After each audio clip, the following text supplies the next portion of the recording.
Tenemos en nuestra vida continuamente esta situación. Se nos cambian los planes de un día para otro, de un momento para otro, de un segundo a otro, ¿no? A veces tenemos situaciones en las que, bueno, son pequeñas cosas, pero que te trastocan el día. A veces quieres llegar a las 9 al trabajo y, venga, atasco en la ronda. O se estropea la línea del tren. O alguien ha robado cobre en la catenaria. Y bueno, no llegas, ¿no? Y tus planes se trastocan, se cambian. Quieres hacer vacaciones o quieres irte el fin de semana y tú o alguien de tu familia se pone enfermo. Y vaya, ya no podemos ir. Un montón de cosas. Siempre tenemos cambios de planes, siempre tenemos cosas en las que, de una manera u otra, nuestra vida se ve afectada por ese tipo de cambios. Y esto cuando pensamos a nivel individual. Si pensamos ya a nivel colectivo, tenemos grandes eventos en la historia que nos han hecho cambiar, ¿no? Por ejemplo, el primero que tenemos ahí, creo que todos somos conscientes de lo que vamos a ver. Cambió en algo la historia actual cambió sustancialmente a partir de este evento que tenemos ahí. Cambió la percepción de seguridad, sobre todo en el país en el que se produjo el ataque, la percepción de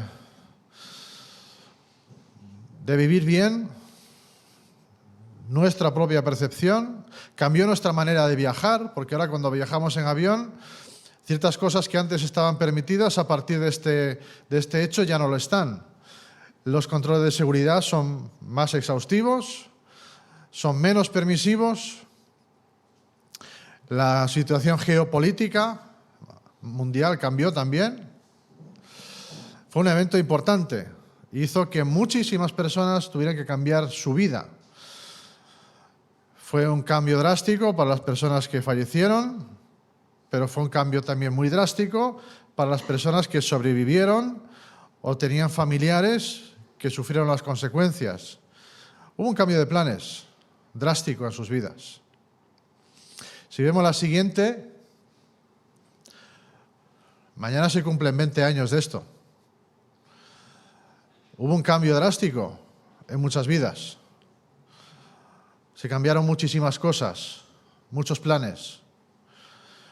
Gente que tenía ilusiones, gente que tenía futuro o visión de futuro, dejó de tenerla. Porque o bien falleció o bien su vida se vio truncada por este hecho. Después, otro evento que nos marcó mucho, ¿no? De manera mucho más global que el anterior. Nos encerraron en casa, la manera de... dos veces, la manera de entender las relaciones sociales cambiaron. O la manera de nosotros relacionarnos entre nosotros cambió. Ya no íbamos por la calle tan apretujados, nos saludábamos a veces con el codo, otras veces así de lejos, digo, no, para allá, allí lejos. Conocimos a gente con mascarilla, a mí me pasó, Tuve alumnos que los conocí con mascarilla y dejé de verlos, acabó el curso, y seguían teniendo mascarilla. Y la siguiente vez que los vi, no los reconocí. Estuve 5 o 6 meses con esas personas, con estos alumnos, sin verles la cara. Y no los reconocí. Ellos a mí sí. No sé por qué, pero cambió muchos planes, ¿no? Cambió la manera de entender las estrategias comerciales o estrategias empresariales, la forma de trabajar. Cambió muchísimas cosas, ¿no? Y a nivel global. Seguimos hablando de cambios. ¿Os acordáis de esta? Esta nos toca también cerca, ¿no? Está 1 hora menos que nosotros, pero nos tocó cerca.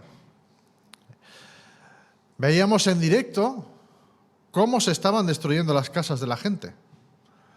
Nos mantenían conectados en directo, prácticamente las 24 horas. Bueno, prácticamente no, las 24 horas, durante 85 días creo que duró. Nos mantenían conectados viendo cómo la gente se quedaba sin sus casas, sin sus empresas, se quedaba sin nada. Hubo gente que lo perdió todo. Hubo un cambio de planes drástico. Entonces, cuando puedes pasar, cuando llegas a situaciones como estas, como cuando te pasan cosas como estas, te ves forzado a tomar decisiones. Muchas veces son situaciones que tú no has buscado, generalmente no lo son, este tipo de cosas no son buscadas, ¿no? Que te vienen y tienes que lidiar con ellas. Y entonces tienes que parar y pensar, bueno, ¿y ahora qué dirección tomo? ¿Qué es lo que hago? ¿Hacia dónde voy? Un montón de incógnitas, ¿no? Estas situaciones que hemos vivido en esta etapa más moderna de la historia, estas fotos a todos nos han sonado porque los hemos vivido, ¿no? Nos ha tenido que suscitar algunas preguntas y algunos inconvenientes, incógnitas, de decir, bueno, ¿y ahora qué voy a hacer? ¿Cómo me enfrento? En la época del COVID, mucha gente perdió su trabajo. Muchísima gente perdió su trabajo. Muchas empresas tuvieron que cerrar porque no era sostenible, no podían sostenerlo. ¿Qué dirección tomo? ¿Qué hago? ¿Qué cosas tengo que hacer? Claro, hay situaciones que son evidentes, que vienen de parte de Dios. En otras nos cuesta ver su mano, ¿no? En los eventos más pequeños o de menos calado en nuestras vidas, pues no solemos darnos cuenta de que Dios pudiera estar detrás de ciertas cosas, ¿no? Pero las que son más grandes, en las situaciones que comportan un cambio significativo en nuestras vidas, ahí sí comenzamos a hacer preguntas. Ahí sí empezamos a cuestionarnos cosas. La primera que solemos hacer es ¿por qué? ¿Por qué Dios me pone en esta situación? ¿Qué sentido tiene que esté pasando por lo que estoy pasando? Sea como fuere, como cristianos sabemos que Dios actúa para nuestro bien. Actúa en nuestras vidas. Lo hace para nuestro bien, no para nuestra comodidad, sino para nuestro bien. Porque lo realmente cómodo es seguir como estás, en tu zona de confort, ¿no? Estás ahí, estás bien, más o menos, te has amoldado.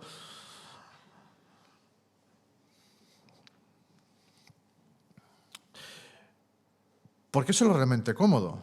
Es realmente cómodo cómo estás sin que te vengan situaciones que te trastoquen o te incomoden o te hagan moverte, ¿no? Claro, y a veces estamos en esa zona de confort en la que creemos que estamos bien y de repente Dios hace que te muevas de ahí. Te da un empujón y dice, chico, espabila, sal de ahí. Y piensas, pero hombre, con lo bien que estaba yo, con lo bien que estaba, ¿no? Y eso, precisamente, es un indicativo de que, aunque creo que estoy bien en esa situación, quizá no fuera tan así. Quizá no fuera tan cierto que estaba bien. Quizá al sacarnos de una zona de confort nos haga darnos cuenta de que el confort no es una zona, es una persona. Y muchas veces Dios interviene de manera directa e inequívoca para que sea evidente que es Él el que toma las riendas y que marca el camino. A veces es tremendamente evidente que viene de parte de Dios, ¿no? Vamos a ver una historia muy conocida por todos nosotros, muy conocida, y vamos a fijarnos en ciertos detalles. Estamos en Génesis 19. Vamos a ir a Génesis 19, el momento en el que Dios saca a Lot y a su familia de Sodoma. Los arranca de allí. Es una historia trágica, es una historia muy tensa, es una situación de mucho estrés para Lot y su familia, muchísimo. Realmente si leemos bien la historia y nos metemos en el texto, vemos que es una situación en la que no se pasa bien, para nada. Vamos a leernos desde versículo 23 hasta el versículo 29. Génesis 19, versículo 23. Dice que el sol había salido sobre la tierra, es decir, ya había amanecido, cuando Lot llegó a Zoar.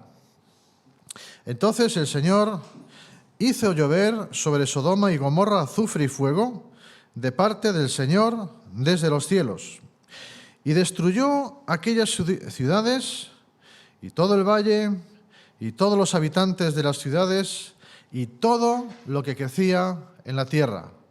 Quedó destruido.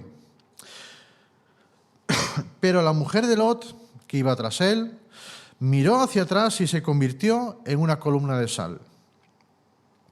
Y Abraham se levantó muy de mañana y fue al sitio donde había estado delante del Señor y dirigió la vista hacia Sodoma y Gomorra y hacia toda la tierra del valle y miró. Y he aquí el humo ascendía de la tierra como el humo de un horno. Y aconteció que cuando Dios destruyó las ciudades del valle, se acordó Dios de Abraham e hizo salir a Lot de en medio de la destrucción cuando destruyó las ciudades donde habitaba Lot. Hasta aquí. Tenemos en este texto registrada la destrucción de Sodoma y Gomorra. Actualmente no hay registros de dónde se pudieran encontrar exactamente estas ciudades. Se cree que bien pudieran estar o junto a o debajo de el Mar Muerto. Es la posibilidad que tiene mayor peso, ¿no? Bueno, tenemos a Lot y a su familia instauradas en la ciudad de Sodoma. Lot, tal y como vemos al principio del capítulo 19, estaba integrado en la sociedad sodomita. Dice versículo 1 que llegaron los dos ángeles a Sodoma al caer la tarde, cuando Lot estaba sentado a la puerta de Sodoma. Al verlos, Lot se levantó para recibirlos y se postró rostro en tierra. Bueno, ya habían pasado unos cuantos años desde que Lot y Abraham se separan, eso lo tenemos en el capítulo 13, y Lot ya estaba inmerso en los quehaceres y en la sociedad, en la vida social de Sodoma. Está en las puertas de la ciudad como alguien ya instaurado dentro de esa sociedad, ¿no? Y claro, sabiendo lo que sabemos de cómo era la vida en Sodoma, de la gran decadencia moral que había en esas gentes y los apartados que estaban de Dios, uno bien se puede preguntar cómo es que Lot seguía allí. Viendo lo que veía, ¿por qué no se había ido? ¿No? Conociendo lo que conocía del Señor, Lot, ¿qué hacía allí? Tanto se había acostumbrado Lot a vivir en medio de semejante caos moral. ¿Ya estaba acostumbrado? Bueno, la respuesta corta y sencilla, bueno, más bien simplista, es, bueno, sí, estaba viviendo allí, ¿no? Pero podríamos hacernos quizá la misma pregunta a nosotros. ¿Somos capaces de acostumbrarnos a ciertas cosas, incluso sabiendo que no están bien, y encontrar la manera de vivir en cierta comodidad ante ello? Por ejemplo, incluso como cristianos, Vemos que nuestros jóvenes tienen cada vez mayor acceso a la pornografía, a relaciones sexuales tempranas.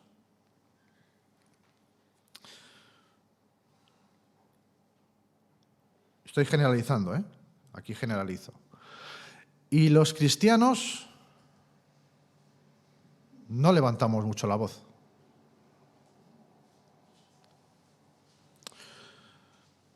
O al menos no hacemos mucho ruido en contra de eso. Vuelvo a repetir, generalizo, ¿eh? Porque hay gente que sí. Y sabiendo que sabemos que eso es algo destructivo.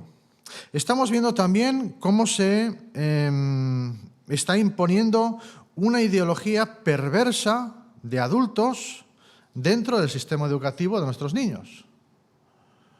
Y como cristianos, vuelvo a repetir, generalizo, tampoco decimos gran cosa, ¿no? Sabiendo como sabemos que es algo destructivo y no hacemos mucho ruido. Es algo reflexivo, no estoy acusando a nadie, ¿eh? Claro, la respuesta más evangélica sería, bueno, es que estamos en el mundo, ya sabemos que no somos de él, pero estamos en él, ¿no? Bueno, sí. Por lo tanto, ¿somos capaces de amoldarnos al sistema que impere en ese momento y acomodarnos de cierta manera en lo que yo más o menos me encuentre relativamente cómodo y mientras voy pasando? Bueno, sí, somos capaces. Bueno, pues Lot también era capaz de hacerlo.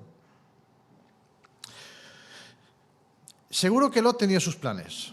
Seguro que en su cabeza Lot pensaba muchísimas cosas, como tenemos todos. Seguro que tenía planes de expansión, era ganadero, tenía rebaños, gente que trabajaba para él. Seguro que era una persona que tenía su estrategia empresarial y seguramente que tendría una visión de futuro, seguro. Pero un buen día aparecen dos personas, dos ángeles con apariencia de personas a la puerta de la ciudad. Y eso lo cambia todo. A partir de ahí, cambia la historia, lo cambió todo. Nada sería igual a partir de que Dios decide intervenir. Nada. De hecho, tenemos que irnos al capítulo anterior para ver que cuando Dios habla con Abraham, enviándole estos dos mismos ángeles, ya le dice que el pecado de Sodoma y Gomorra era insoportable. Era insoportable ese pecado. Y ya le dice que lo va a destruir. Esos mismos ángeles que estuvieron con Abraham están ahora con Lot, en la ciudad de Sodoma. Y la presencia de los ángeles ayuda a Lot a tomar la decisión correcta. Bueno, más bien fue empujado a tomar la decisión correcta. Más bien Lot se ve obligado, ¿no? Después de que estos ángeles disfrutan de la cena que Lot les ofrece, los hombres de Sodoma, de esa ciudad, fueron a la casa de Lot, a la puerta de la casa de Lot. Todos con la misma intención: tener relaciones sexuales con estos dos hombres que habían llegado. Nosotros sabemos que eran ángeles, los de Sodoma no lo sabían, ¿no? Pero fijaos el nivel de depravación que había, que nos especifica el texto, que tanto jóvenes como ancianos estaban allí. Estaban allí, en la puerta de la casa de Lot. Eso lo vemos en el versículo 5. Y todos estos hombres estaban allí por una razón. Querían estar con los visitantes, no para saludarlos precisamente. Claro, aquí vemos, si leemos la historia, si leyéramos el capítulo, vemos que Lot ofrece a cambio a sus hijas, que todavía eran vírgenes. Claro, en nuestra sociedad esto resulta horrible, lo es, Hay que tener en cuenta que la sociedad en ese momento era muy diferente. Las mujeres tenían una baja consideración, muy baja, y de hecho en esa sociedad era más importante proteger a los huéspedes que tenías en tu casa que incluso a tu propia familia en ese momento. El texto no da ninguna explicación de por qué es esto, por lo tanto, precisamente porque da esto por sentado, ¿vale? Esta es la costumbre. Esto no lo hace menos inquietante, ¿no? Pero incluso la pequeña luz que pudiera tener Lot fue apagada por estas personas. Por lo que vemos en el versículo 7, Lot, cuando salió a hablar con estas personas fuera de la casa, les dijo: queridos amigos o hermanos, depende de la versión, ¿no?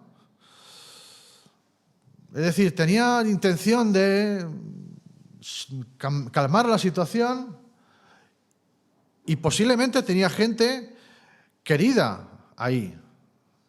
Tenía amigos Lot. O eso pensaba él, ¿no? Pero en ese momento, ahí se acabaron los amigos. El corazón de ellos deseaba más dar rienda suelta a su pasión que dejar paso a la razón. Pero bueno, los ángeles estaban allí por una razón: para dar cumplimiento al mandato de Dios, que incluía dos cosas. Una era salvar a Lot y a su familia de Sodoma, y acto seguido destruir Sodoma y Gomorra. Y entonces llegamos a un momento muy tenso de la historia. Versículos 15 y 16. Dice que al amanecer los ángeles apremiaban a Lot diciendo: levántate, toma a tu mujer, a tus dos hijas que están aquí, para que no seáis destruidos en el castigo de la ciudad. Pero él, Lot, titubeaba, se detenía, retardaba, vacilaba, estaba renuente. Es la idea de aguardar, de detener la marcha o de retardar la salida, ¿no? Entonces los dos hombres tomaron la mano de Lot, la mano de su mujer y de sus dos hijas, porque la compasión del Señor estaba sobre él. Y lo sacaron y lo pusieron fuera de la ciudad.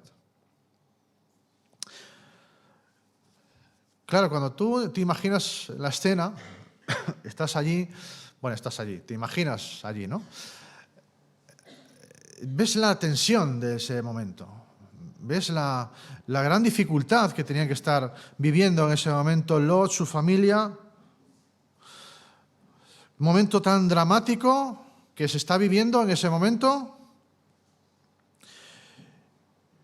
Y ves que la única solución es que Lot se vaya. Y tú estás diciendo, bueno, Lot se va a ir, no hay otra solución, ¿no? Pues no, Lot intenta quedarse. Entonces, claro, tú piensas, bueno, te pones en la piel de los dos hombres aquellos, dos ángeles. Si fueras tú o si fuera yo, le diría: oye, macho, que si no quieres ir, no te vayas, tú mismo, ¿no? Allá tú. Bueno, volveremos a este versículo dentro de un momento. La cuestión es que consiguen sacarlos de la ciudad y que se vayan. Los ángeles primero le dicen que se vayan a las montañas, pero Lot le pide que les deje ir a un pequeño pueblo que se llama Zoar. De hecho, Zoar significa pequeña.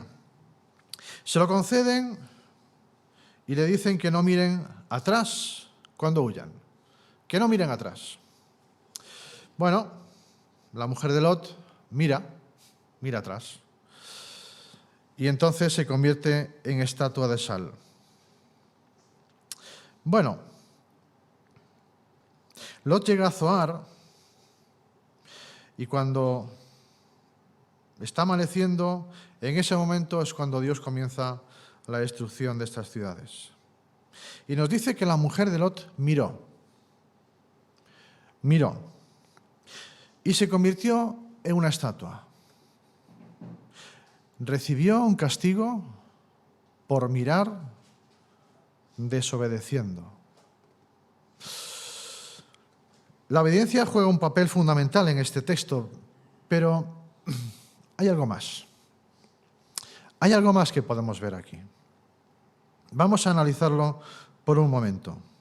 Porque fíjate en los versículos siguientes. Versículos siguientes son el 27 y el 28. Dice que Abraham se levantó muy de mañana y fue al sitio donde había estado delante del Señor. Esto lo tenemos en el capítulo anterior. Y desde allí, ¿qué hizo? Miró. Dirigió la vista hacia Sodoma y hacia toda la tierra del valle. Y vuelve a repetir, y miró. Y el humo ascendía de la tierra como el humo de un horno. Abraham también mira. Y no se convierte en estatua de sal. Es cierto que Abraham no tenía el mandato de no mirar. Eso también es cierto. Bueno, hay muchas formas de mirar. Nosotros en el castellano utilizamos el verbo mirar para referirnos a varias funciones. Y ahí jugamos con los sinónimos de mirar, ¿no? Observar, esgrimir, escudriñar, revisar, registrar, atender, tener en cuenta, meditar, valorar, inquirir, indagar, fisgar, estimar, admirar. Todos estos son sinónimos de la acción de mirar. Por suerte el hebreo distingue con palabras la intencionalidad de estos mirar. Cuando Abraham mira hacia Sodoma y Gomorra, en el versículo 28, el primero de ellos, en el versículo 28, el primer mirar o dirigir la vista, es la idea de otear el horizonte, de dirigir tu vista hacia, contemplar desde lejos, asomarme para ver. Y el segundo miró del versículo 28 es la idea de observar, pero tiene relación con reflexionar sobre aquello que estás viendo. Considerar. También hay la idea de respeto hacia aquello que ves. Cuando los ángeles le dicen a Lot y a su familia, no mires atrás, ¿a qué se está refiriendo con no mirar atrás? Estamos en el versículo 17. Dice que aconteció que cuando los habían llevado fuera, uno le dijo, huye por tu vida, no mires detrás de ti y no te detengas en ninguna parte del valle. Escapa al monte, no sea que perezcas. Este no mires no es la misma palabra que utiliza para referirse al mirar de Abraham. No es lo mismo. Pero sí es la misma palabra que utiliza en el mirar de la mujer de Lot. En el versículo 26, cuando se convierte en estatua. El significado es mirar de forma intencional, considerar con placer aquello que estás viendo. Echar de menos con placer aquello que ves o que recuerdas. Querer volver a estar allí, querer volver a disfrutar o a pasar por ello.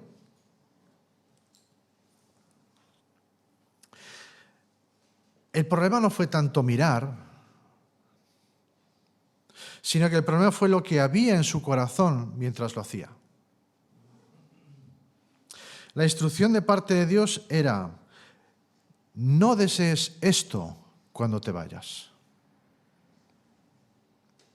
Dios había dicho que Sodoma y Gomorra pecaban de tal manera que se hacía insoportable su pecado. Y sin embargo la mujer de Lot veía aquello con cierto deseo, que echaba de menos aquello que Dios había despreciado. Y al final, citando a un autor, la mujer de Lot no alcanza la liberación y se convierte en un objeto inservible de ese lugar. Bueno, vivir en pecado nos atrapa también, y mucho. De tal manera que incluso llegamos a desearlo. De hecho, lo deseamos. aunque sepamos que es malo para nosotros. Cualquier tipo de adicción te atrapa, porque crea en ti el deseo de más. Quieres más de eso. El modo de vida en Sodoma y Gomorra también atrapaba a la gente. De tal manera que, aunque en algún momento supieran que eso no estaba bien, llegó un momento en el que ya no cabía razonar. Ya no había lugar ni en el corazón ni en la mente de esas personas en el que hubiera una capacidad de análisis. Ya estaban consumidos por ello. Lo vemos en la manera en la que tratan a Lot cuando van a su casa. Y el mal es muy sutil. Le dicen a Lot en versículo 5, échalos de tu casa. Échalos tú de tu casa. Sé tú el que les niegas la hospitalidad. Si así les pasa algo después, te podemos echar la culpa a ti. Será culpa tuya. Y por lo tanto, el que queda mal serás tú. Dios, en el momento menos esperado para Lot, decide actuar. Y aquí es donde volvemos al versículo 16. Destruir estas ciudades no fue un capricho de Dios. No fue por capricho. De hecho, para que veamos que realmente es justificable el juicio de Dios sobre estas ciudades, se nos presenta este relato y se nos da el criterio de este juicio, que se cumple con la actuación de toda esa turba en la puerta de la casa de Lot.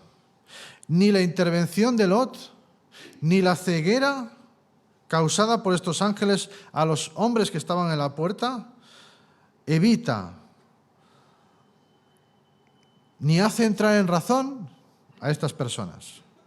Hay una falta total de arrepentimiento. Incluso viendo que son castigados como advertencia. Y hay una falta total de arrepentimiento. Y Dios, incluso en estos momentos de juicio, hay un elemento de misericordia. De hecho, los ángeles se tuvieron que esforzar para hacer efectiva la misericordia de Dios. Tuvieron que coger de la mano a Lot y a su familia. Versículo 16. Es una manera de decirnos que los sacaron de allí tirando de ellos.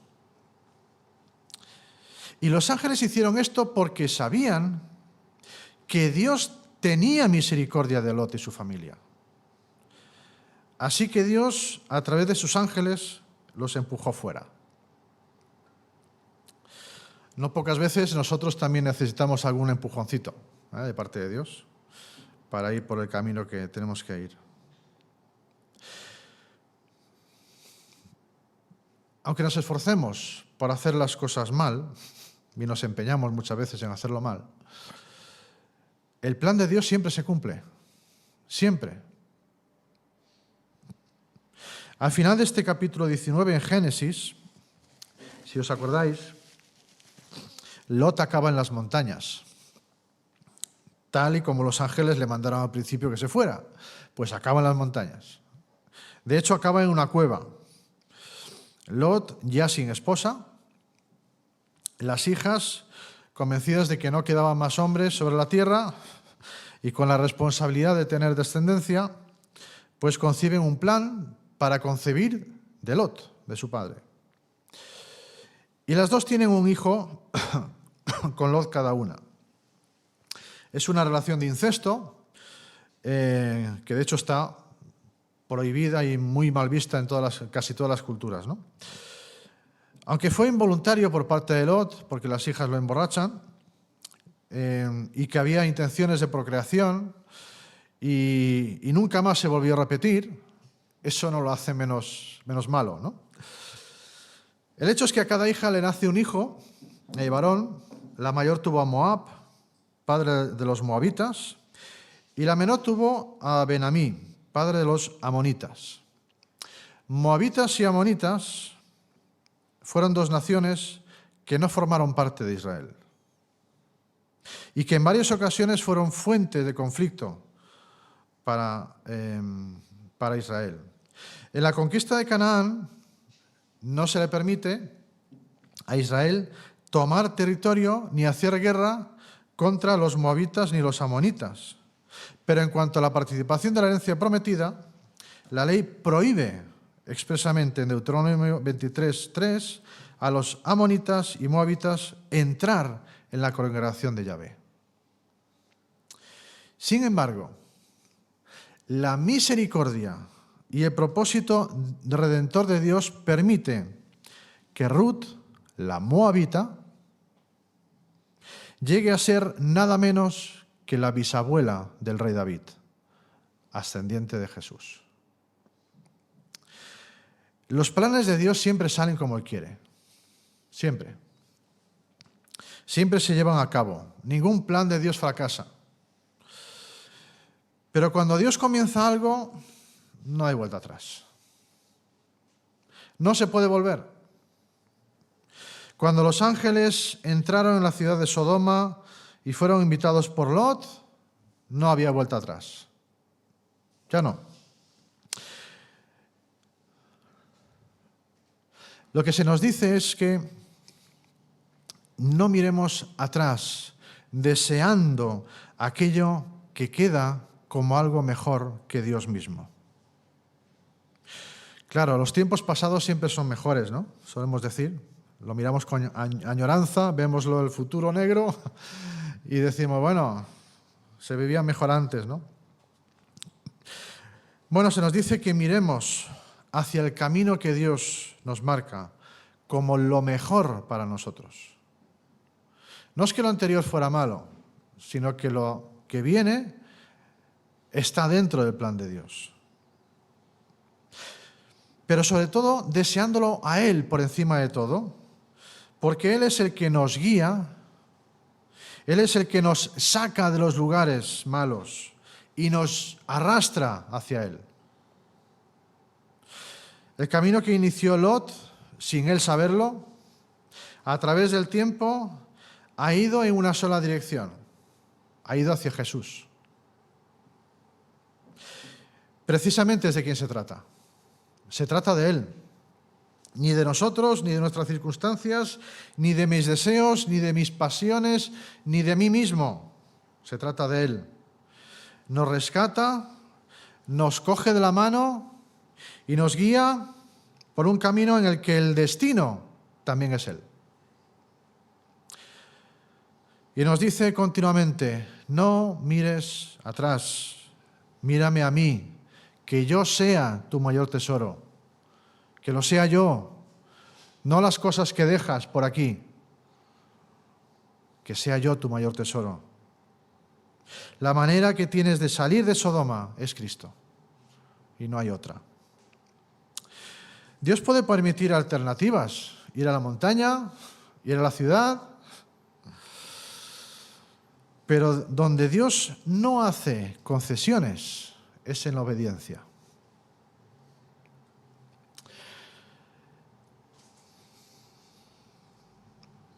Y la desobediencia tiene consecuencias. Y el mandato es, ámame por encima de todo, con todo tu corazón, con cada fibra de tu ser, que yo sea lo más importante de tu vida. Te llevaré de la mano, te llevaré a hacer aquello que es mejor para ti, aunque al principio te parezca un disparate. Porque lo que Dios siente por ti y por mí es amor. Un amor demostrado durante la historia y cumplida en su máxima expresión en Jesús. Pidamos al Señor que nos tome de la mano y si hace falta que nos arrastre para estar dentro de su camino y de su plan, porque somos suyos.